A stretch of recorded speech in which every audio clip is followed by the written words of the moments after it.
Beyond Stillness, Stories After Stroke is made possible by our guests and tax-deductible donations from friends and listeners like you. Join us in empowering stroke survivors with stories of wisdom, purpose, connection, and hope at www.beyondstillness.org.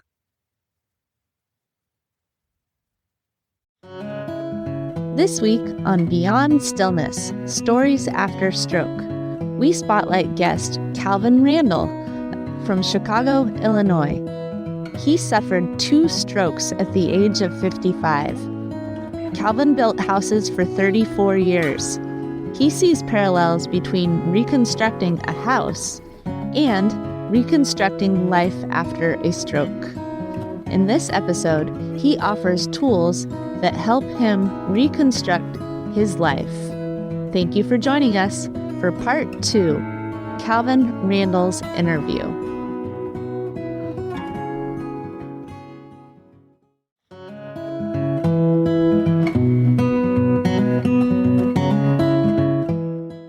Hello and welcome to Beyond Stillness.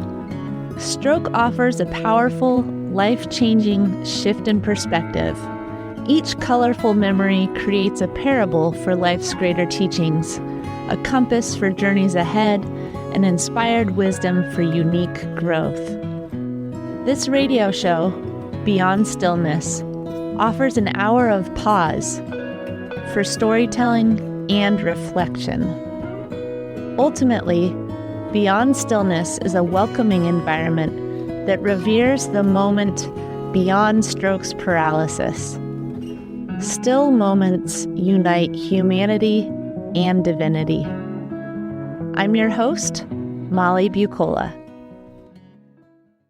Today's guest is Kalvin Randle from Chicago, Illinois. He suffered not 1, but 2 strokes in September 2017 at the age of 55. He's a dedicated husband, father, and grandfather. Kalvin is very involved in the Hebrew College. He facilitates classes for teens. He is the founder and facilitator of Ultimate Reach Stroke Support Group and wrote a book entitled What God Did in 31 Days, My Story of Healing and Hope. But before we begin with Kalvin, let us take a moment of pause, to call to mind people in our lives who may be struggling on the inside, in their own thoughts and emotions. May they find comfort, support, and hope on their journey. Maybe one of our own experiences in times of struggle will inspire us to reach out to offer this comfort, support, hope. Today, we give thanks for how far we have come in our own journey with recovery, and we ask for strength and motivation to continue progressing so that we may serve a world in need of our gifts. Thank you for sharing your tools. Thank you for sharing your story, Kalvin. Thank you, Ms. Molly, for the opportunity. Kalvin, so you've been through quite a journey. When you returned home from the hospital, what were your residual effects? Well, I couldn't do a whole lot of things like cooking. I couldn't do a lot of things like washing my back. I was able to wash myself up, but it wasn't thoroughly, when I first got home, but I'm moving toward that now. But it took a lot for me to get to this point, because when it first started, I never would have thought that this would happen to me. Somebody coming home, wasn't able to do the things I was doing, wasn't able to, it's good, wasn't able to drive, wasn't able to get up and go when I wanted to get up. It was a little taxful. But I'm learning even today how to still be humble and sit down and do what you got to do to get better. That's what I would say. Miss Mom. And what are your residual effects now? I am so enthusiastic about life now. There's so much that I've been going through that I want to share with others. Because, you never know when you may be in this situation. Or you'll never know if your parents, your friends, your neighbor, it can happen to anyone at any time. So you really have to stay humble and do what you need to do to get better. Well, that's still a limitation because I still cannot walk a long time, a long distance without, I get tired a lot quicker now. I mean, by doing my exercise and stuff, it's building my inside as well as my outside. So it's still some limitation is there, but a lot of that will never come back till when I am fully healed on the inside and out. You decided to write your book, What God Did in 31 Days, My Story of Healing and Hope, fairly soon after you returned home from the hospital. What inspired you to write that book? It was by the grace of God. God spoke to me when I went in and when I was in the emergency room. And the lady told me, she said, you had a stroke on Monday and you're having another one now, which was Wednesday. So the stroke was like 2 days apart. And I thank God for just saving my life and allowing me to still be here. And he told me, he said, I need you. I saved you. I need you to help someone else. And so it was a real impact that I needed to get the story out about people that's having stroke because you don't hear about it a lot. People don't talk about it a lot.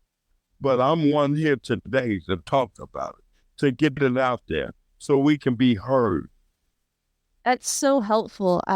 A lot of people that I hear from say that they didn't even know anyone that had a stroke when they had theirs, and they didn't know who to reach out to or what to do at that point when they returned home. So you sharing your story, I'm sure, will help other people. Thank you so much. Yeah, thank you. You're clearly a family man, and your book highlights that too. How did your relationship with your wife change after the strokes? Oh, it did a 360 turn, because we was on the verge of getting a divorce. We wasn't communicating. We wasn't really talking on a good term basis. But when I had it had a chance to humble me down there. God had to humble her down too. So our relationship started changing when I knew that there was the only person I had to take care of me. I mean, my wife is, I tell her every day, I'm like, you're my goal. You're my goal. Because I don't think I would have made it without her. Because you see a lot of people that have stroke have to go in home and nursing home. Their children can't take care of them. They don't know how to take care of them. So, some of them just left out there. And they're not doing well. I even had a friend that had a stroke and his wife left him. So, and she was a nurse, so she knew exactly what he was going through. But I pray for him every day. I try to call him and encourage him, and do what I can do to try to help out. Yeah. It's interesting. Stroke gives us, like I say in the beginning, a moment of pause. And the title of the show is Beyond Stillness, because stroke offers us a moment of pause to look at our lives and shift in ways that we do have control of. Yes. So you talking about your relationship with your wife and taking that moment of pause and reevaluating the relationship and shifting. That's a beautiful way of taking your stroke as an opportunity for growth. Yes. Thank you so much. And it's been a pleasure. It's been 6 years, but it's been the happiest 6 years. I've really found a friend and Ivy. You know, she was always there, but I didn't see that side of her because we closed each other off. You know, we think about our own self instead of thinking about the next person. What else has helped your relationship develop over the time? My children. I have 3 children. I have 2 grandkids. And it's been a beautiful journey that even my kids are there to support, to help me in any way that they do. And they can. My 2 sons stay out of state, but I have a daughter that stays not too far. She cooks for me. She do grocery shopping for me. She's a great encouragement to me, you know. That's the only girl I have, so I love her even dearly. You know, and I love the boys too, you know. And then my grandkids, it's so good to see them grow up. When I was able, back then, able to get up under the table, roll on the floor with them while they was growing up, and I can't do that now. So they're understanding because my son is teaching them like what I'm going through, and they see what I'm going through, but it's good to just have them in my life, you know, to just be there and see them smile and still love their papa. What do they call you? Papa. Papa. I love that.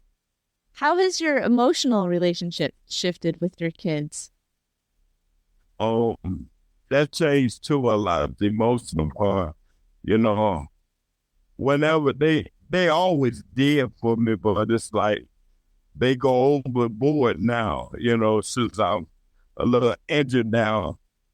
You know, they don't have me one for anything. If I say I need it, it's there, you know. And that's what all 3 of them.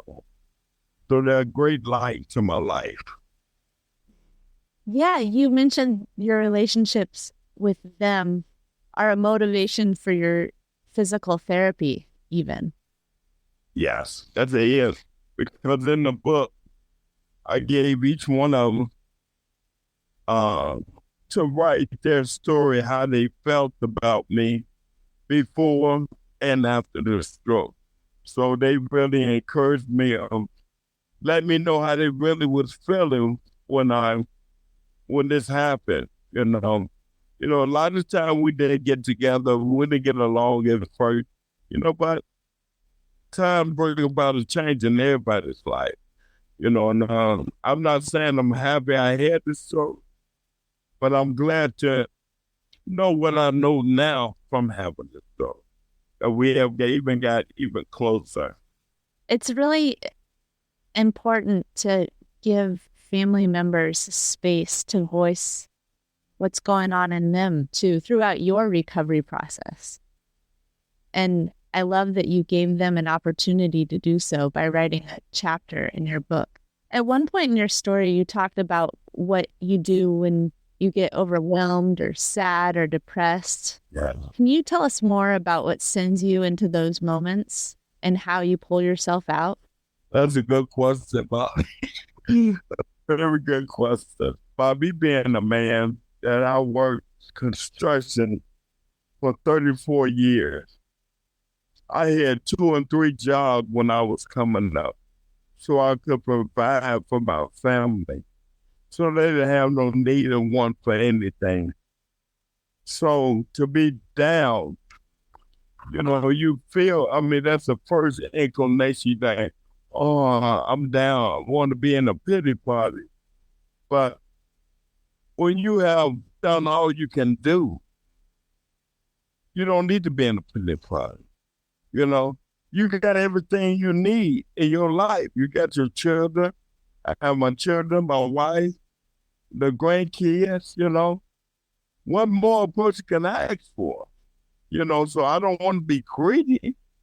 I have everything I need, so I don't have no need to be pity party. But I just want to just encourage people that's out there, that's going through, that being in the pity party. The pity party is not going to help you. It won't help you at all. We need to jump out of it and and they want to say, how they doing the operating table and to jumpstart your heart. Come on, let's start over. Let's start over. You don't have to be in that point. So I tell everybody I meet, it's not time to be in no pity party. It's time to live life and live it to the fullest. Man, jumpstart your heart. I love that, Kalvin.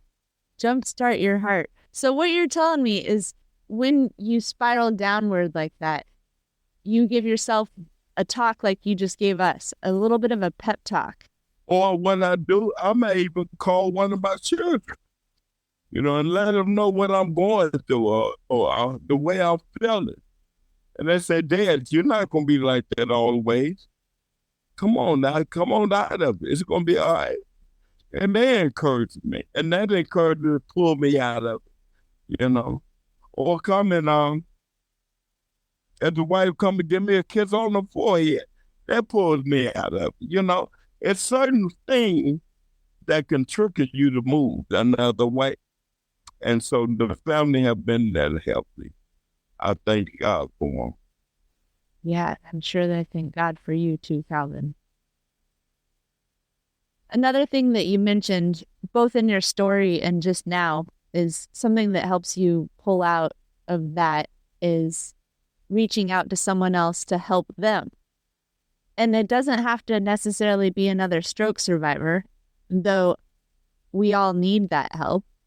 It might be helping your daughter or your grandkid or someone in a difficult situation. And I love that you talk about offering yourself to others again and again and again. You can tell what type of person you are. Speaking of, what inspired you to start the Ultimate Reach support group? Because there's not enough help out there in society for people to go to.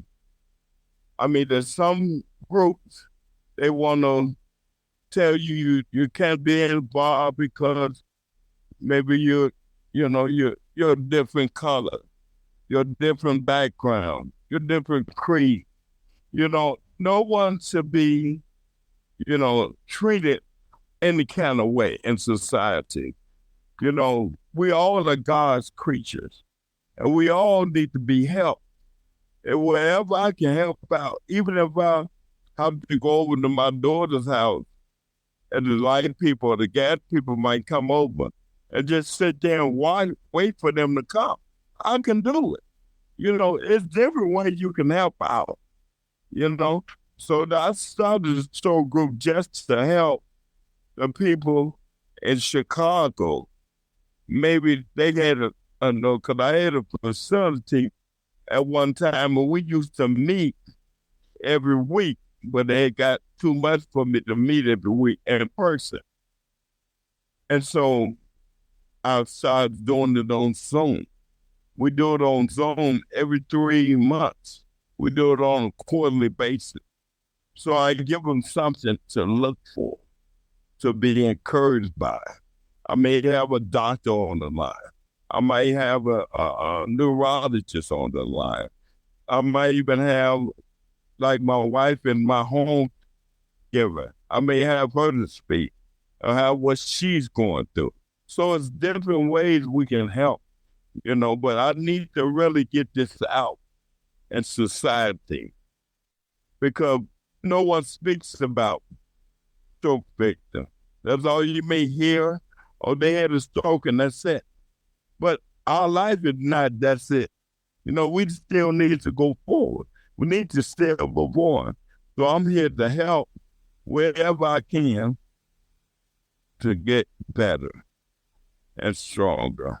Kalvin, you said that you meet online now. Is that right? Yes, on Zoom call. So how can people find your support group? And they could just download up on my the website where you could get the book at skyscrapermentorship.org. They can get all the information from there, where they can come to the stroke group meetings and stuff. It's on that website. They can get it. Perfect. Great. Thank you.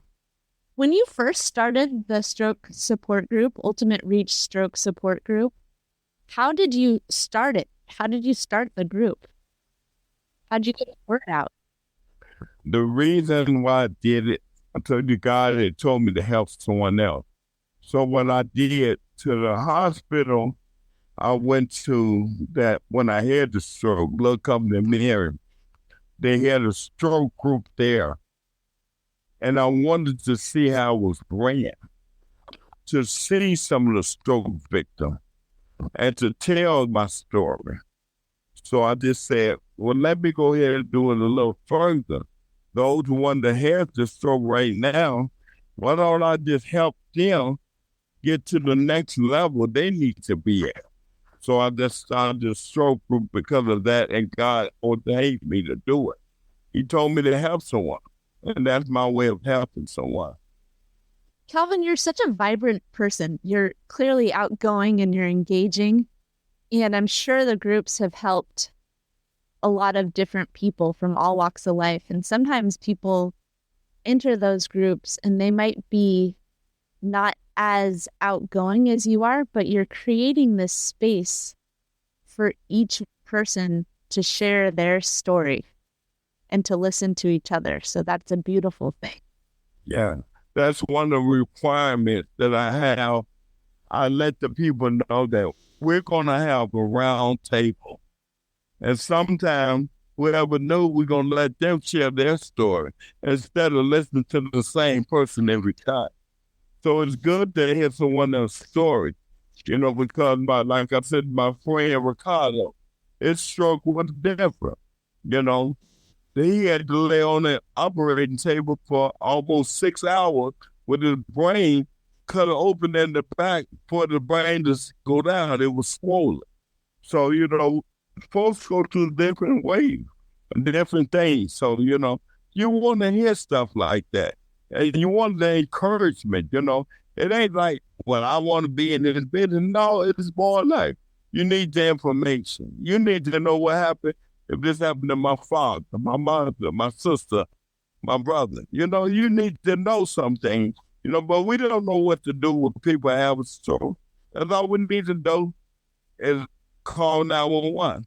But they have different things you can see if a person is having a stroke.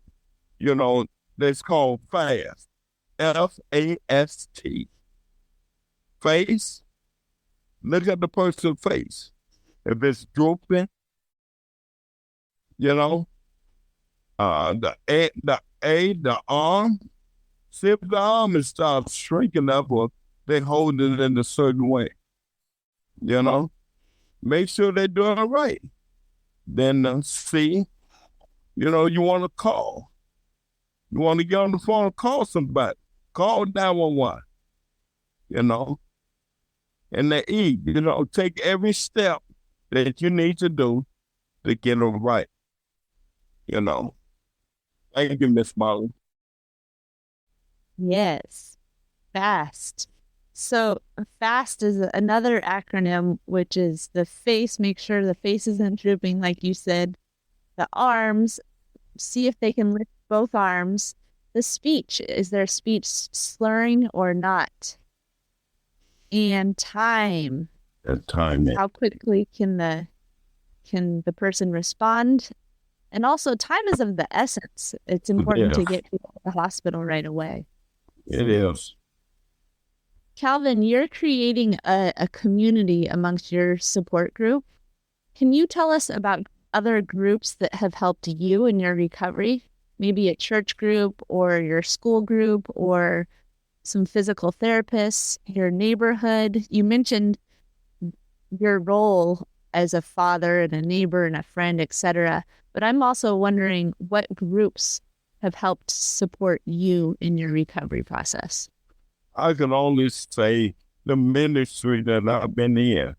They have bent over backwards, trying to support me in any way they can, as far as trying to even help me to orchestrate getting my book out, uh, trying to get a place to have my meetings at. I mean, yeah, I only deal with people that's on a positive level right now. If you don't want to do nothing with your life, you go to the next person. Because I want to help everyone out there that want help. You know, my door's open, you know. I don't have much, but whatever I have, I can share with you to get to the next step of your life. And that's so true, right? We can want something for someone else, but that person has to want it. But sometimes, like you said, sometimes we have pity parties, and that's just a natural thing. That's a natural part of the process. But we need to pull out of that in order to get better, to take the next step, to help other people, to inspire other people. And you're not by yourself. You're not by yourself by you being a stroke victim. I'm sure there's other people out there that be going through something else, whether it's a heart attack, whether it's any kind of, you may have cancer, or what. Everybody needs somebody. You know, there's nothing wrong with the talking about it. You know, you can't get hurt or injured by speaking to somebody and helping them and seeing how you can help them. So I love the way I am now. You know, I just think life is just different to me now. Since this has happened to me, I see life different. You know, I want to leave. I got a friend now. He was in recovery with me. He going through a whole lot of different things. You know, I just got called him and encouraged the brother, you got to keep on. You know, there ain't no time to quit now. You know, because people still looking for you, for your help, your encouragement, you know? Because if you encourage them now, you can encourage them now. Yes. And we all need encouragement at every stage of recovery. Yes. Sometimes we plateau, and the plateau might be a week, it might be a month, it might be 5 years, but we can always get better. We can always work towards better recovery. Yeah. It might not look the same as we were before the stroke, but we can do a little something. Yeah. And it might even just be a better mindset. But like you said in your talk,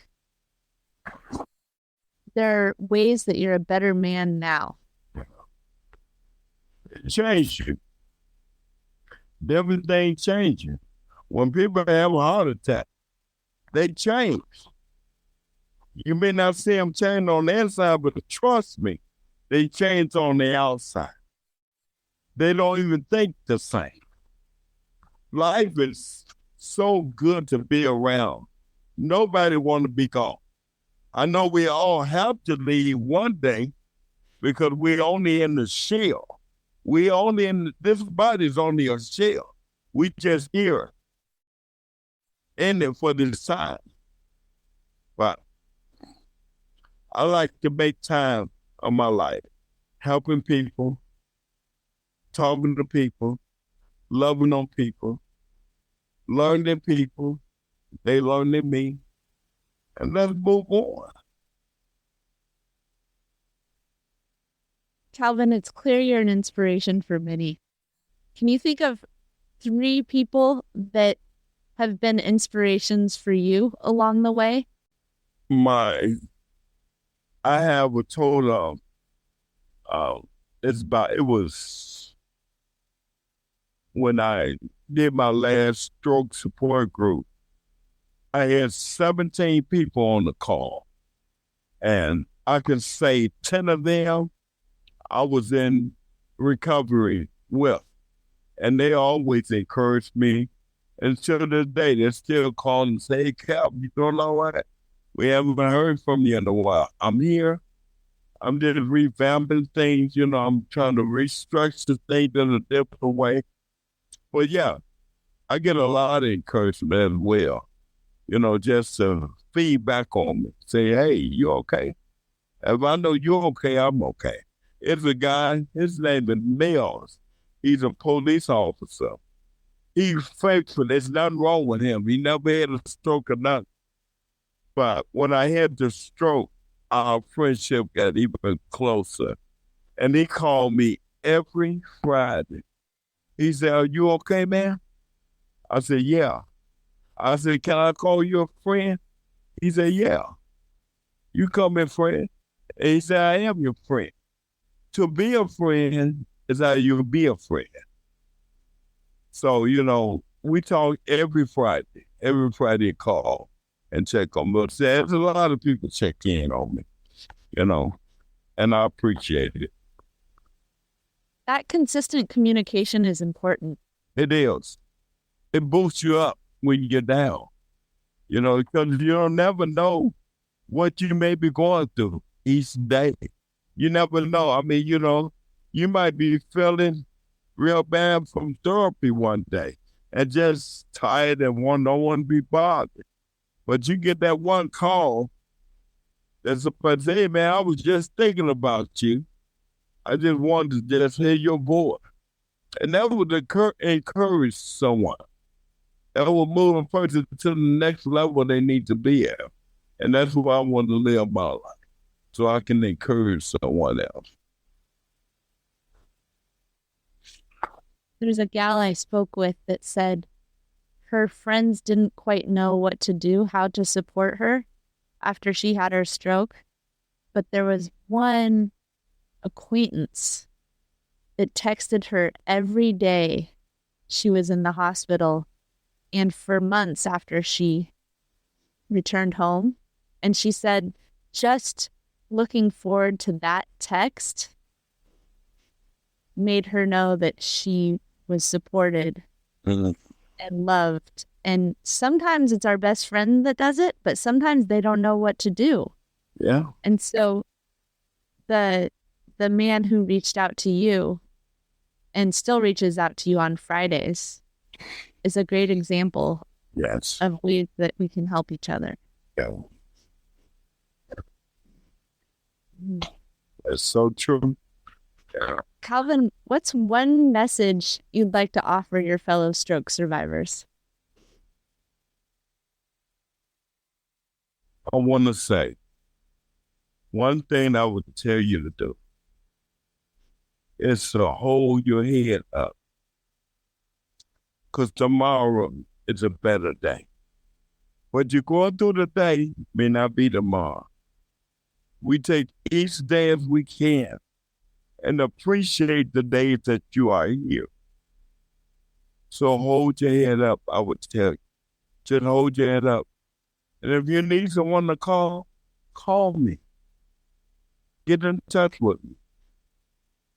I don't care what state you're in. Call me. I'm a friend. Thank you, Mom. Thank you, Kalvin. Thank you. I love listening to your messages of support and guidance and motivation. And if you want to reach Kalvin, it's skyscrapermentorship.org. He'll be there. So now let us take a moment of pause to give thanks for our time with Kalvin Randle today.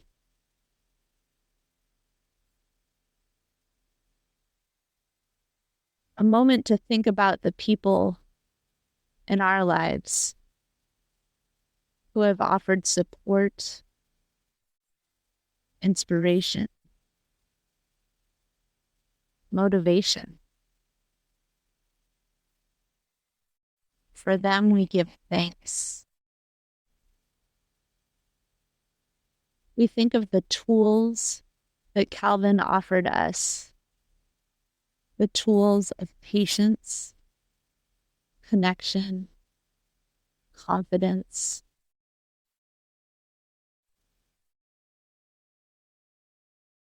Reminders of ways that we might be better people now.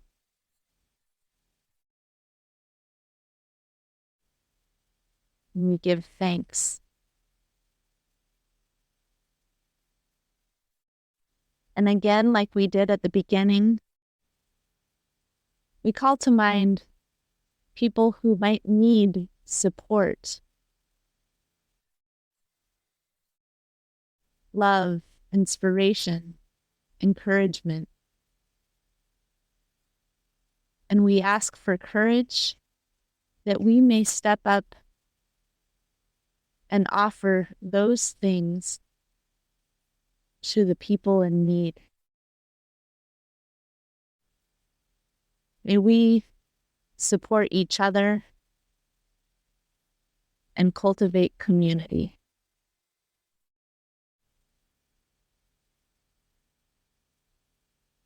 Kalvin, thanks again. Thank you so much for spending time with us today and offering your wisdom and ways that you've grown throughout your recovery. I want to thank you, Molly, from my heart. It was an honor and a privilege to come for you to have me on your show to tell my story so I'll be able to help someone else. So thank you for your platform that you have put me on today. And I love you for that. Oh, love you too, Kalvin. Thank you. Thank you. And thank you for the past, 4 weeks that we've met in order to gather and share stories together. So thank you, Kalvin.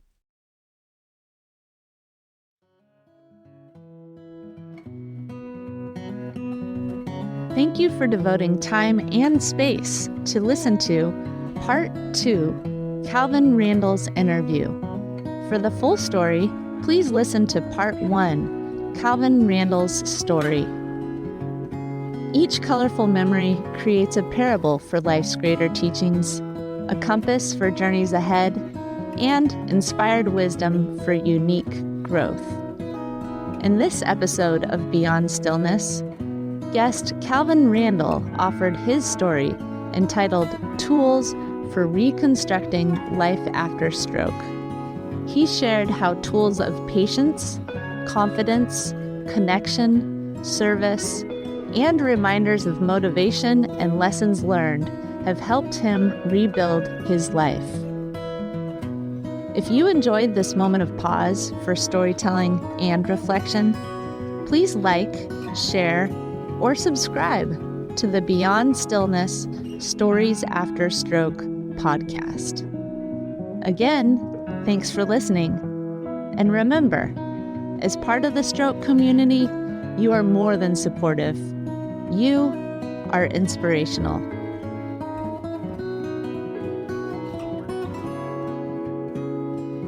If you are part of the stroke community and have a story you'd like to share on the show, please contact us. Email molly@beyondstillness.org.